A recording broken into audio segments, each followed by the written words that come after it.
Good morning, good afternoon, or good evening, I guess. Some people tune in from all over the world here for these. How's it going? Welcome to Wake Up Legendary. My name is Matt. We've got people coming on and joining us. If you don't already know who I am, my name is Matt. I am the CMO, the Chief Marketing Officer here at Legendary. So I handle a lot of the marketing, affiliate outreach, training, all sorts of stuff.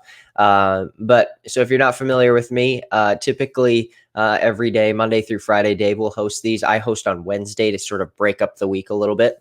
But today I'm hosting. They're out on a staycation. And so they're just kind of chilling, probably by the beach. I didn't ask, but they probably got a little spot out at Clearwater or something. But I'm happy to have you all in here. Good morning, Melissa, Catherine, Susie's in the house.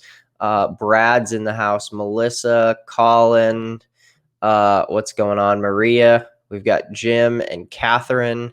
Awesome. Good to see you guys. Gabriel, Amanda, Rebecca, Crystal, James, Henry, Benny, what's up? Kyle, Lori, good to see you. Lots of names I recognize and some that I don't. But anyway, good to see you guys on here. A couple of things just in housekeeping. If you're new, we just launched a podcast. So we take the replays of these and we put them immediately up on the podcast. Maybe you're listening via podcast. I don't know. You could be listening to this on podcast. The best way to find those is to go on Spotify or Apple Podcasts. Spotify is probably the best because the amount of time from when we hit upload to it's actually live on Spotify is really quick. Apple is a little bit delayed. We're also on a few other less known networks as well. If you search it on, whatever you search or whatever you listen to podcasts on, if you search it, if we're not there, we don't put our podcast on that. So sorry, but you can check. And the other thing is you can text WUL to 813-296-8553. So you text the letters WUL. Make sure it doesn't autocorrect because some people have sent in a message to us that's like it's just a few letters off, and then that doesn't work. So WUL, you send it to that number right there. Then every single morning, we'll send you a little text message. In fact, let me double check. I'm going to grab my phone and make sure. Yep, I have a little message, and there we go. Okay, so boom. And a little side benefit of that too.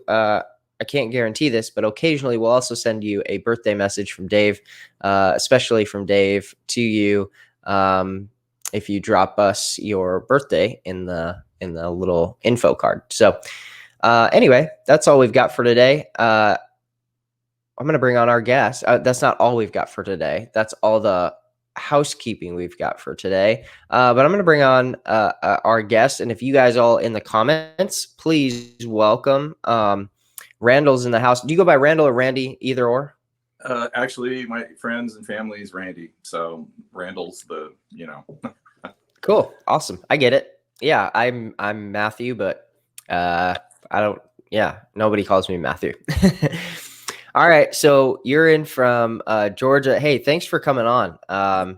It's just fun to have people from all sorts of different backgrounds and ages and places in the world and just have done different things. But lots of people who are on here who are just for the first time now really getting on here and seeing Legendary. Like a lot of people in the comments here are on like day 1 or day 2 of the challenge. So lots of people who are new. We've also got people like Daryl Gray in the comments who's been around for a while. So it's just a good mixture. It's a fun little hangout for a few minutes in the morning. And so tell us a little bit about you. Give us a little bit of background. I have, when we do these shows, I get a short little questionnaire that people fill out, but give us a little bit of background on you. Where are you from? What types of jobs have you done? What led you to a side hustle? Okay. Well, I'm originally from Colorado, born and raised in Denver. What part of Denver? The Bear Valley area. It's right in the corner of Littleton and Inglewood. Yeah. We moved from Denver to here in Phoenix, and we lived in that area too. Okay.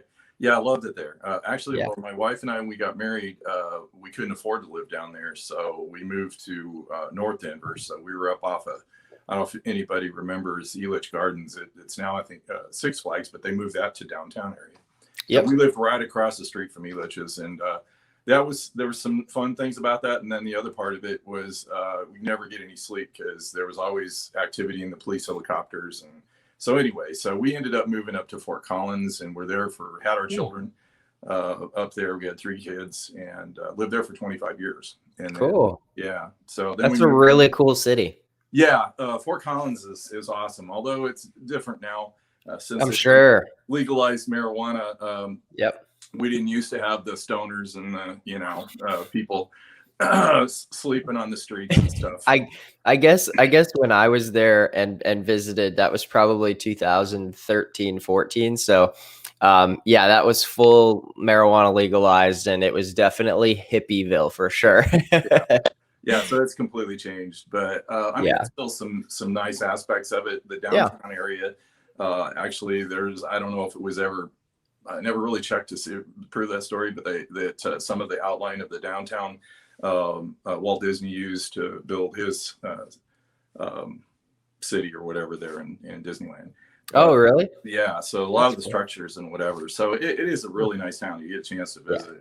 It's beautiful, but now I can't afford to move back. We moved to Atlanta, and yeah, so. I wish that I had bought a house. I mean, we moved there in 2012. I mean, we had no money, but we were just fresh out of college, freshly married, and had we bought a house there, that would have, I mean, pretty much transformed our entire financial future. I mean, but now, I mean, I had bosses at a coffee company, and they had a house in Littleton, and kind of a dumpy little house. Nothing great. They bought it, 10 years ago. And then after marijuana was legalized, everybody started moving there. And then, I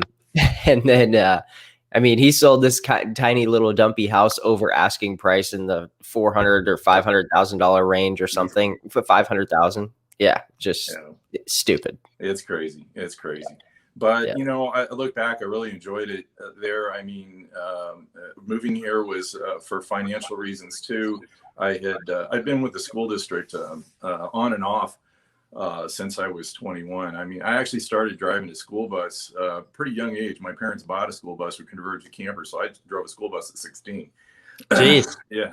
So it was easy for me. I went in, and while I was going to school, I did some college there at CSU. And but when you're having kids and things didn't work out to finish my courses, so I continued to go back to the school district. And then eventually, towards the 80s, 90s, I ended up being in transportation manager. Worked my way up. Well, actually, a lot of it happened because they cannibalized jobs. Like we were a driver supervisor. Now it's like, okay, you've got to be a district supervisor, and then it went from that, and all of a sudden I'm second in command, and I didn't really apply for that position. So I guess it did work my way up the ladder, but I never was real happy there. I've always been entrepreneurial, so I've always had a little side hustle, always a business, and I think that goes back to when I was 6 or 7. My dad was in sales. He was a buyer for anybody from Denver remembers the Denver Dry and the May Company. And so he was a buyer for them, and funny. Excited every day to come home about sales. So I'm a little kid, and I'm going, man, that's what I want to do. So I said, Dad, you don't want a job? He's like, you're 6. So I remember my grandmother gave me a bag of balloons, those blow up balloons. It was like 100 or 200 in them or whatever. And I looked at that, and I was like, hey, I can sell balloons. So I went up and down the block, knocking on doors, and getting 5 cents a piece for a balloon. And I sold that whole bag. Wow. Had to go 2-3 blocks, which I wasn't allowed to do. And so I came home, and I was like the empty bag, and I said, Dad, hey, here's some money. Can you buy me that? He said, where do you get that money? I was like, I sold balloons to the neighbors. And he thought that was pretty cool. So yeah, he bought me another bag. But I soon learned that, I went back to the same people, and they're like, yeah, you were cute the first time, but don't need another balloon. Right. So that was my first fail, Yeah. But I've done it on and off. And my dad became a multi-level junkie. I mean, okay. Yeah, he started in Amway and Shackley. And he got his kids going out and selling soaps and potions and lotions, like Dave says. Yep. So that was my first experience. I was preteen, and hey, I sold some stuff. I mean, I was doing really good, and I'm thinking, man, this is going to be good. My dad gave me $1 or $2, and I'm like, what? I sold like $800 worth of soap. So, and I was, well, how much did you make? He said, well, $7 or $8. And I was like, well, who's making the money? He was like, well, it goes up the chain. And I quickly learned, it did take me too long to figure out that MLM, it's like the guys at the bottom, you're not the money makers. You got to be the one that's signing up people on whatever. And then as I got older, I still fell into my dad's traps. He'd come to me with a brand new, shiny, glitzy thing. And one of them, I mean, some of them had some amazing products. I mean, one was water filtration. And I mean, one of the demos we did was we poured pure whiskey through a little test thing. I mean, it was a little portable, and it came out water, and they said you could urinate in it, but I was like, yeah, and I could do that demo. But I sold a ton of those, and I even got a lot of people. But the thing was, is you go to your promoters are sitting there going, you got to sign up family and friends to make this work. Right. And so I signed up family and friends, and I started finding out that I soon was losing friends and family. Yeah. Becoming a lonely person. Right. And my wife was mad, Yeah. So I swore it off. I swore off the MLMs a long time ago, and my dad never did. In fact, he passed away a year ago this last December. And when we were cleaning out the house, he was in 4 MLMs at the time, at 87 years old, Right. He never gave up on that. Yeah. So anyway, like I said, I've always had that just kind of, and so what brought me to this was I had a business, and we moved here to Georgia. My business was high-end landscaping, because I knew there's big money here. And I had started doing water features in Colorado as a hobby, and built indoor and outdoor water features. And so I came here, and it took me a little bit to get started, but I quickly learned that the advertising, like in the papers and things like that, wasn't where I was getting people. It was like my contacts and my networking and whatever. And so I used my entrepreneurial skills and started, getting involved with different groups and associations. And quickly, I mean, I started growing, and I did some jobs for some pretty big people, some celebrities and whatever. And big money in that for when you sell the job. But getting paid was another story. Like I did a famous singer, his mom was his manager, and I did a $50,000 water feature for her. And it took me over a year to get paid because she had a manager managing her money, and you had to go through the process, and it was a joke. So I'm sitting there going, there's got to be a better way, got to be a better way. But I stayed with it. And then when the recession hit Atlanta, or the United States, I had my business just, I mean, high-end stuff. People were like, yeah, if I got extra money, I'll spend it. Yeah. So when they didn't have it, it wasn't there. So that led me back to the school, driving a school bus 8 years ago. And I love the job, but of course, as many people know, pay isn't the best. Yeah. And we had saved up money. We had savings. I sold all my equipment with the landscaping. We lived off that for a while. And I was just, when the pandemic hit, and I lost both my parents right before the pandemic. And I was laying in bed one night, and I'm like, so I got to do something different with my life. And so, or either that or get a side hustle so that I feel like I'm doing something. And I was scrolling on TikTok, and my daughter kept telling me, she says, Dad, stay off TikTok. It's for young people. You got to dance. You got to do all this other stuff. Well, I just looked at it, curiosity, and I'm like, nah, that's not people dancing. And I came across a legendary marketer, and I won't mention her name because I'm not sure if she's still doing it or not. But anyway, it's crazy stuff, And yeah, I was entertained and whatever. And she says, oh, look at my video, look at my link. And I didn't. So I kept going. All of a sudden, another one of her pages or ads came up, and I watched it. I'm like, what the heck? So I clicked on the thing, and I watched the video, and I'm like, dang, and my wife's asleep. So I'm sitting there going, I got to wake her up, She's going to be pissed, but I'm going to wake her up. She's going to be pissed, but I got to wake her up. So I watched this thing, and I said, what do you think? She says, okay, whatever. And so I slept on it. I think I watched it twice that night, and I saved the link. And so the next morning I woke up, and I'm like, okay, because I've gotten to that point. I've been around the block a few times. I've done all these multi-levels with my dad and the whole bit. Yeah. And I'm just like really skeptical. And so I watch it again in the morning, and Dave was just so relatable. Yeah, I didn't have the course of life he did. And I didn't have the problems that, but the soaps, lotion, and potions and all that, and his business journeys and whatever, I was relating to that. So I watched it again, had breakfast, watched it again. I watched it 5 times. Yeah. And then I says, okay, $7. $7. Where can I go along? So that's how I'm here. Cool. Wow. That is an incredible journey. There's so much, so much packed in there.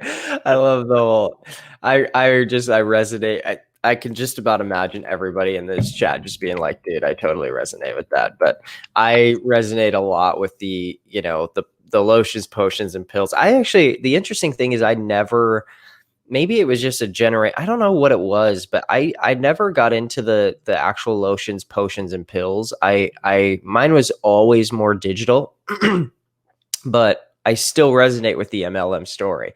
It's still, I don't know what it is. I don't know what that draw is. I think, I've thought a lot about that. I think it's just sort of this draw of like, I want some sort of side hustle. I want another stream. The whole passive income or multiple MSI, multiple streams of income is always so, it's sort of enticing, or it's sort of like there's some sort of, intrigue to that. And I don't know what it is that draws certain people to it and not others, but I just think,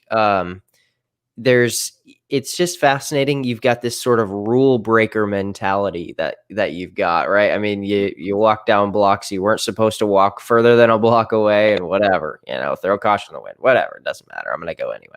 And yeah, there's just something powerful about that. I mean, say what you want about your dad's, MLM addiction or whatever, whatever you want to call it, but there's something powerful, it seems like, that he transferred to you, is that ability to just sort of go for it, and look, there's just a reality. I mean, you've got, I don't have to pull it open, but you've got, almost 30,000 followers on TikTok, and, you've got at least one video that I saw has almost 300,000 views, which is just absurd. And there's just a lot of people, I think, who, in their 50s, 60s, whatever, 70s, 80s, who just can't quite push post. It's like, it's a little too much. But for you, it's like, I'm sure there was a little hurdle there, but when you're, yeah. So what was the hurdle like, in terms of like, okay, I got to start creating content? What was that like?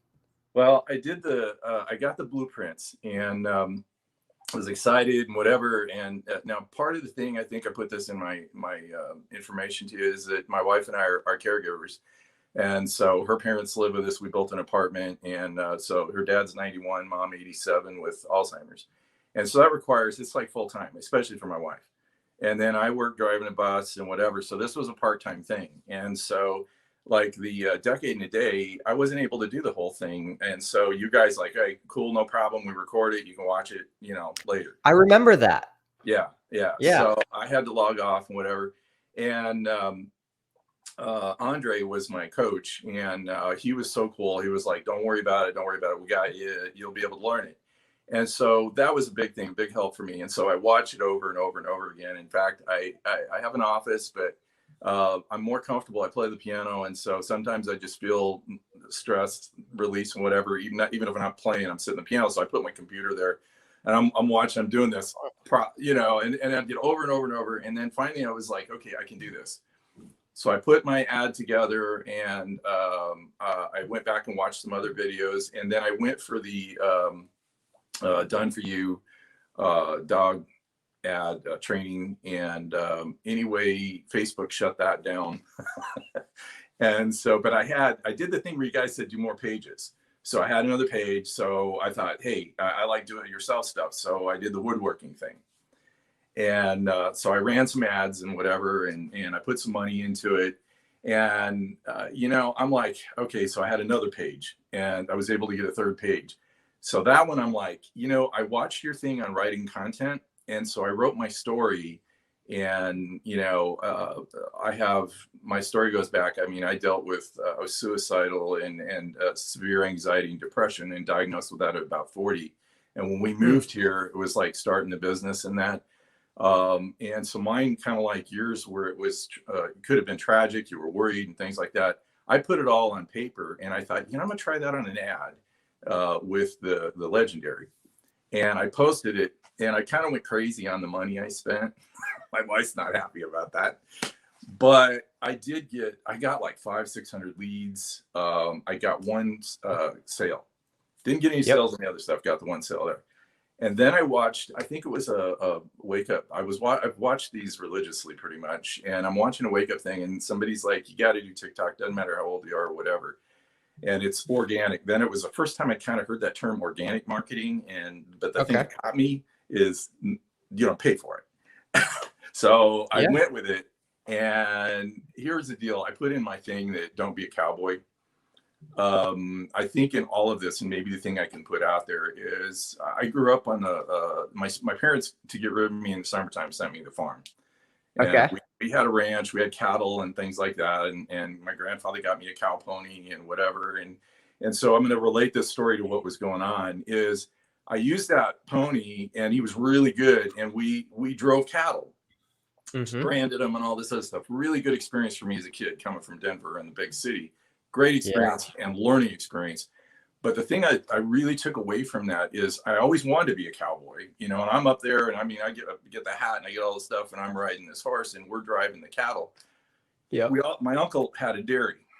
And so I found out, I'm sitting there going all day long, we're driving these cattle. I'm going, there's got to be an easier way because you get some running right, some running left.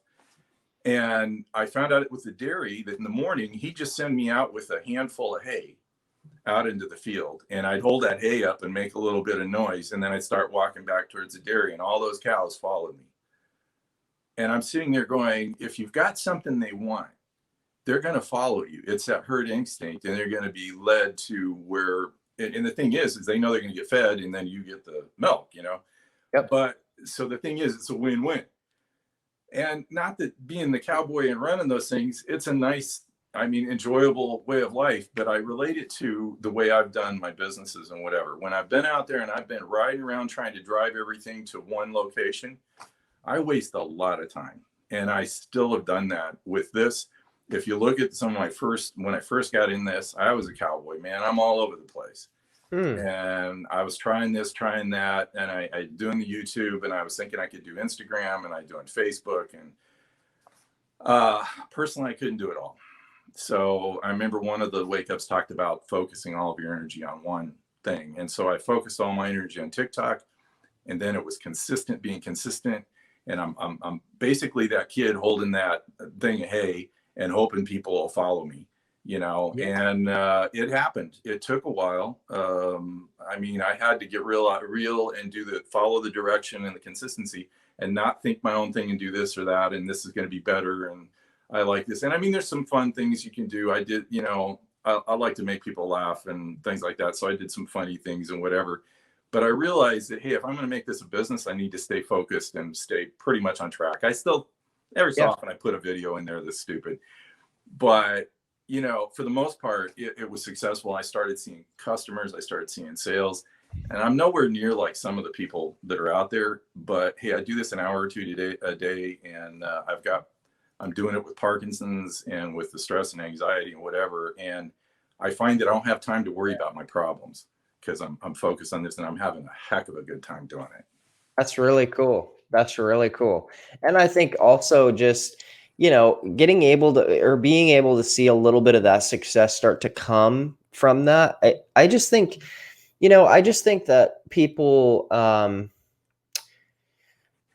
don't know. I think that sometimes people just look at, for instance, like if you're part of like a, brain training for dogs affiliate program or something, and you were to look at like a leaderboard or something like that, right? And they just kind of think that like there's just people out there somewhere in outer space, a Randy who's just out there and he's a super affiliate and he's got it all figured out and he's got everything all together, right? But there's something really powerful, at least for me, when you said, that It's like something you do for an hour or two a day. It's fun. It's something you can fit in your day. For the most part, your TikTok, well, not for the most part, literally entirely doesn't really cost you any money. It's just like it might cost you a few bucks for a few tools, right? But um, not a big cost. And you've got quite a following here. When you I was debating on how far to go into this, but just when you post videos, how often, like how many videos are you posting a day? Well, I was trying to do this. Somebody said 3, 4, or 5. Well, for me, that was just to get over 3 was too much. So, Mhm. two. I try to do 2 a day. And Cool. Good.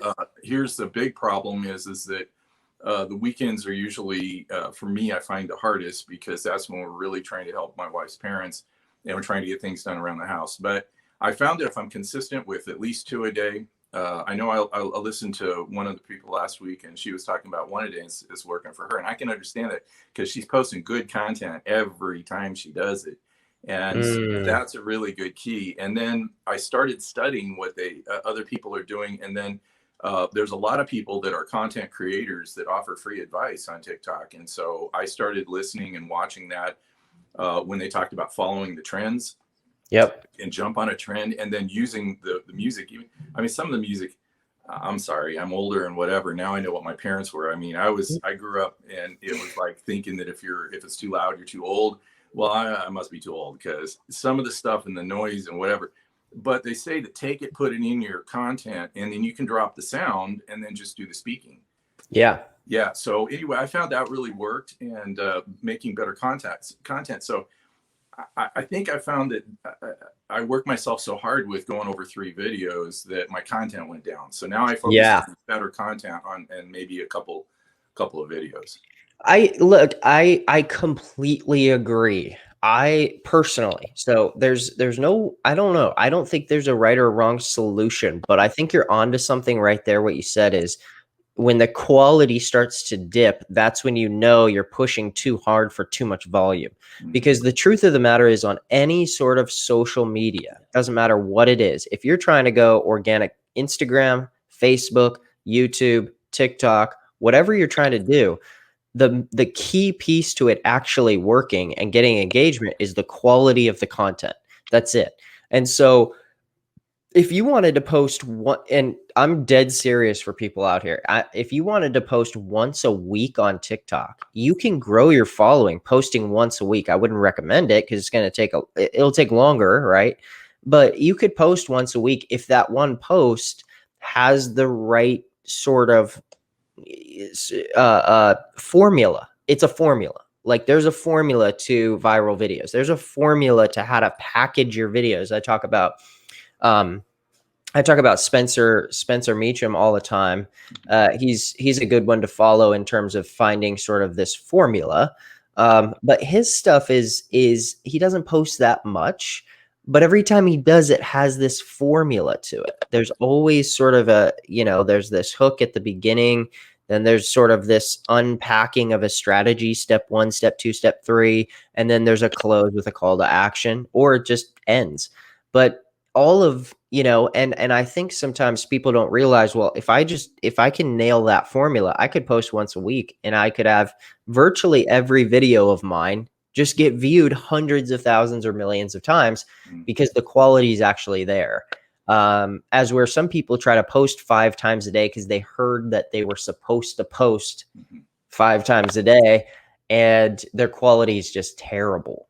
So I think Oh, that's yeah. a really, really big one to Oh, I me. totally agree. Yeah. We've had for those of you who are watching or listening and don't know about our business blueprints, we have these things called business blueprints, which you'll find out about on day 4 or 5 of the challenge. But every Thursday, for those who are members, I do a live webinar. It's for an hour every Thursday. And over the past couple of months, we've been going through sort of the TikTok video formula and unpacking, what happens second by second. What are you supposed to do second by second to well, here, let me pull this open real quick. What happens second by second for to actually get a viral video on TikTok, right? So let me share. I'm going to share my screen here real quick. And let me see if I can find this course. There we go. So this is for people who are part of our business blueprints. These are the replays of our Thursday webinar. So there's about 2 years worth of replays, but there's a couple videos in here. If you're part of our blueprints, there's one from December 10th. Then there's one from the 8th. And I think actually, let's see here. So 11/19 right here, November 19th, we go through some channels here. And then this one from December 10th. And then you can see there's a bunch more client TikTok reviews, but I believe the one on the 19th, and let me actually look at this real quick. Let's just see this, because this one we talked through. It's a minor expense. Really no. Let's see. We talked through this lady here, and her name is Amber. And on this webinar, we went through her channel on 11/19, and then we've revisited it 2 weeks later. But on 11/19, she had 962 followers, and she blew up after we went through her channel and said, okay, hey, here's what you need to adjust on your TikTok. And she blew up after that. And so on a lot of these webinars, what we're doing is we're unpacking their sort of what's happening in their videos, and the types of videos that they're talking about. They're doing more like selling, right? So they're actively trying to like sell people. And I said, no. Just give value. Like, the people will go and click on your link. The people will go and visit whatever you have in your bio. Like, they'll actively do that. But what you need to do is give them value and show them strategies, show them side hustle strategies. She started doing that. She's at, I mean, my goodness, she's at, what is she at now? Let's see. As of today, which is now okay, let's see. That was November, December, January, February. 3 months later, she's at 46,000 followers. She was stuck at 900 followers, or like 500 to 900 followers, for like over a month or so. So she's now she's crushing it, but she's sort of got this thing figured out in terms of the strat. And that's really all that it is. And once you've got that, you don't have to, your 2 videos a day, that's more than enough. 1 per day, it's more than enough. Yeah. I'm happy with it. Another thing that helped me because you wouldn't know it, but with the anxiety and whatever is going live is just, I sweat bullets before I push that, to live. But that really, I'll tell you what, go live when you can, and then also stay on track with the content, because it's amazing how many people come on. And one lady's like, I'm a grandmother, I'm old, I don't know if I can do this. I was like, how old are you? And she goes, I'm 64. And I'm like, seriously, I'm 63. No, yeah, you can do this. And I said, last week, this has been a couple weeks ago now, we heard from an 81-year-old, and the fellow that's in South Africa, he's up there with me, and they're crushing it. I would love to have as many followers. Is it Don? I think his name is Don. Yeah, he's at 155,000 followers. Yeah, he's and 81. I watch his live, and it's like, he doesn't really stay with the business model all the time. But the people love him, and he finds that what people do is they'll go and they'll look at his profile and whatever, and he's getting some sales from it. So. But the light is a big tool that I think a lot of people aren't using. I know that I got off of it for a while, and then I was like, I noticed my followers weren't growing.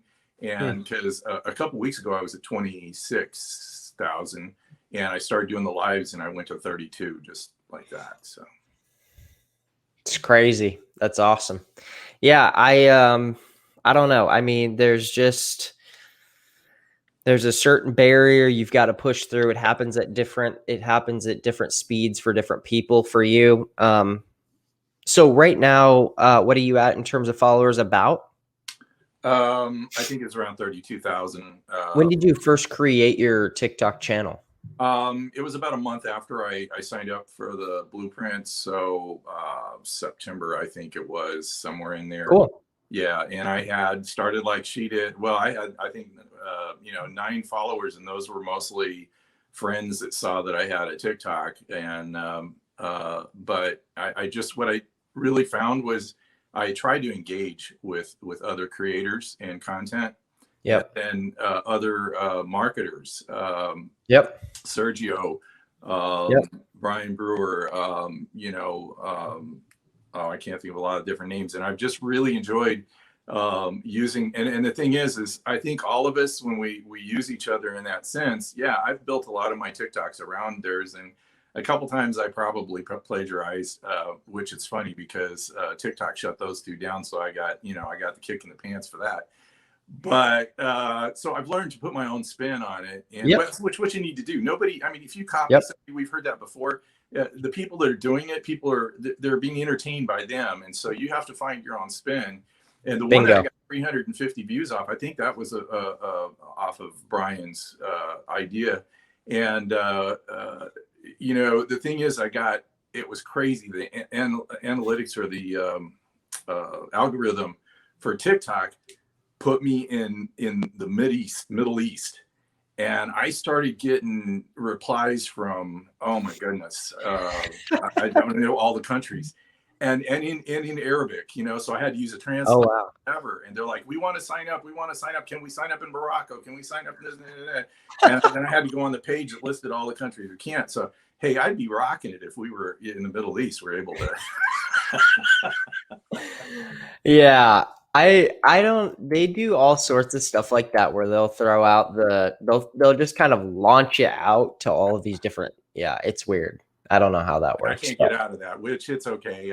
You know what I've done with those people is they've been really nice and sweet. I mean, really, I probably get less hate responses with those, but I've told them, Yeah. hey, I found out that they've got Google, they've got all those different things, and there are products that they can be affiliates at, and I'm not going to be cruel and not answer them and respond.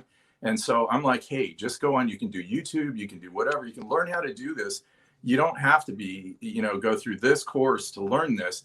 But Right. here, if you could, I mean, hey, it saved me hours and hours of time. But I've gotten so much really nice response, and I tell you what, if we ever Hmm. get accepted over in some of those countries, some of these people, they still follow me and send me, we love your videos, all this other stuff, and I'm I like, love it. If we ever do, we'll let you know. okay, It sucks. We hate it too. Like we hate to have to do that. It's not even really under our control. It's merchant processors. So I mean, we would have it open to every single country across the entire globe and the moon and Mars yeah, and everywhere else. But yeah, there's merchant processors, and basically once you get to like a certain risk point, they're like, "Hey, we can't process there. We're going to put ourselves in jeopardy." So, okay, I'll give you the final word. This has been really cool and really fun. There's people here who have been around for a while. There's newer people. Give them give the final word of encouragement, or of let's say somebody's a little hesitant, a little skeptical like you are. They've done the lotions, potions, and pills. They've tried what would you say to them? well, I think the biggest key to this whole thing is that if you're at a point you're not sure whether you're going to continue on, because I've had a few people that have bought the blueprints, and then they must have decided, and I've seen them back out, and hey, that's okay. Sure, I would like to see the commissions and whatever, but I'd also not want somebody to be injured to a point that it would affect them, their life. So, but you have to do what you have to do. But the point that I'd like to kind of get across is that you never hurt yourself investing in yourself. I mean, yeah, I probably bought more of the blueprint package and spent more than I really maybe needed to, but for me it has been the best thing I've ever done, because whether I make the money to replace that or I do whatever, the experience has been amazing. The community, you can't beat this community. I've been around the block a few times. I've done a lot of these things, and there's been some pretty big communities that I've been involved in. But I can guarantee you, this has been the most amazing community. The people, the support. So if do what you can with this. If you can do the blueprints full in, do it. If you can only do it partly, do it, and if there's any way possible, you're investing in yourself and you never lose. Because I'm telling you, like I said, I've dealt with anxiety and stress and depression. And since I've been doing this since last August, I got in this. I haven't had an anxiety attack. I haven't been dealing with it. And I don't do drugs and whatever to Yeah. help with it. I've learned a way against it. And it keeps me focused. I get up in the morning and I'm kind of like, what can I do today? How can I make Yeah. this better? And I mean, I'm focused. So Yeah. in that case, it's worth every penny you put into it, and stick with it. The other thing too is I went 2-3 months and I'm like, oh my God, I'm seeing people making 1,000 a week, 2,000 a week, 3,000. And I finally had to say, and I think it was one of the things that I watched, the wake ups. And it's like, don't focus on others, just focus on yourself, and then stick with it, and then stick with a plan. And the best thing I heard was, give it a year, give it 2 years. Well, I would say 2 years, but before you decide to back out and whatever, because you keep doing the consistency, you keep doing everything that you're doing, and you're making it. People, Yep. they respond to sincerity. And Yeah. so if you're sincere about what you're doing and you show that to your TikToks and whatever, people will be drawn to you. And of course, you'll have the people that are idiots. And you know what? What I do is I say, you can't fix stupid, so don't worry about it. And the thing is, with TikTok, the haters bring you more views. So I send them a pair of the thank you hands and blow them kisses and say, thank you for increasing my views. And it gives me a better, a positive part of the day. So anyway, this has been amazing. I'm humbled to be a part of it. And with you guys, Matt, I just can't thank you enough for all the help you've given me. Yeah. The mastermind we had, I still, I dream about some of the things. Nice. I like it. Yeah, it seems like and thanks for all those kind words. I think it seems like you found just a great way to channel some of that like you've sort of harnessed and channeled some of that anxiety into this in a healthy way, right? There's certain ways that can we find ways to cope, and we find ways to sort of deal with that, because I have that too. And I find ways to sort of, I go into a flow on certain things and I'll get deeply lost in it. But what happens is I find my autonomy in it. I find some control, and some people do that. Sometimes it's so crippling that they can't do that with something healthy. It has to turn to something unhealthy. But it's cool to see that, number one, I mean, it's just cool to hear. I think it's vulnerable, but maybe vulnerable for you, but it's really cool to hear. It's going to sound bad. It's cool to hear that you have anxiety. I don't mean that, but I just mean that to me, it makes you feel relatable, because I don't know. I don't know what that'll be like for me as I grow and as I get older. Like, I have some of that anxiety too. I have a little social anxiety. I've gotten over some of that, but it feels like relatable or sort of real and raw to know that still exists, and to see somebody who's channeling that in a way that's, making them income online as a side hustle. Like, that's a very cool thing to see. So, hey, thanks for coming on. If you're open to it, we'll reach out maybe in a couple months and have you back on again. So, Yeah. that'd be really cool. Yeah. Thank you. All right. You bet. Yeah. Have a good one. See ya. All right, guys. We're Monday, February 15th. If you haven't, let me throw up his TikTok again. You can follow him at Randall Hilton on TikTok. Go give him a follow. For everybody who's here and missed it earlier, you can find us also on Spotify and Apple Podcasts. You just search Wake Up Legendary. We're also on a few other podcast platforms. You can find us, search Wake Up Legendary. If you don't find it, probably not on that platform. So sorry, but just, I think there's a free version of Spotify or whatever. You can grab that and use that. You can also text us 813-296-8553. You get a text message from us every single time that we go live in the morning. It'll give you a little link. You can just tap the link, shoots you right over into Facebook. You'll be there with us live. We're there 5 days a week, Monday through Friday. Holidays don't matter. Any sort of day don't matter. we'll be here. So join us, tune in, and yeah, be legendary. See you tomorrow, same time, same place. Dave will be here hosting 10 a.m.